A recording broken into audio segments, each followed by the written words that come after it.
In ancient land of Israel, under the oppressive rule of the Philistines, there lived a couple, Manoah and his wife, who longed for a child despite her infertility. One day, an angel of the Lord brought miraculous news to Manoah's wife. You are barren, but you will conceive and give birth to a son. He will be a Nazirite to God from birth, dedicated to serving God with a lifelong vow.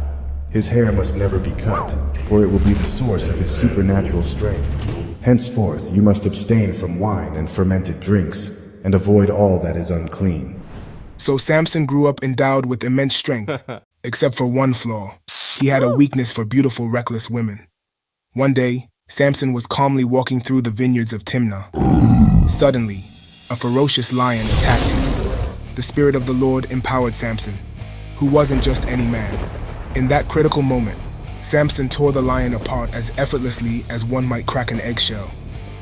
This act was not merely a display of raw power. It signaled that Samson was a vessel of God's divine plan. Later, he stumbled upon the lion's carcass, which had become home to a swarm of bees. After collecting the honey, he ate it and also shared some with his parents. In the hills of Timnah, he fell in love.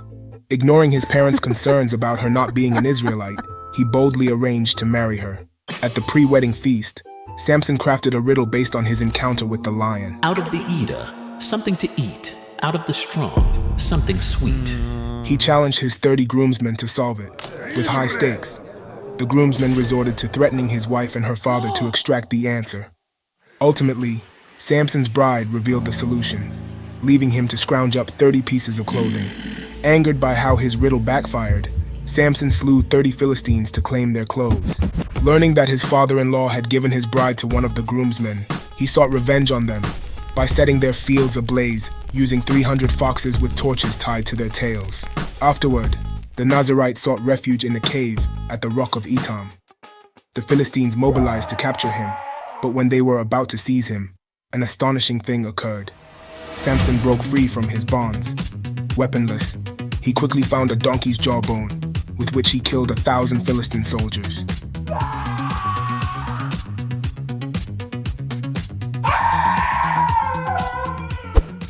Outstanding. After the battle, he traveled to Gaza, where he fell for another stunning woman, Delilah. It didn't take long for his enemies to exploit the fresh opportunity. They bribed Delilah to uncover the secret of his strength.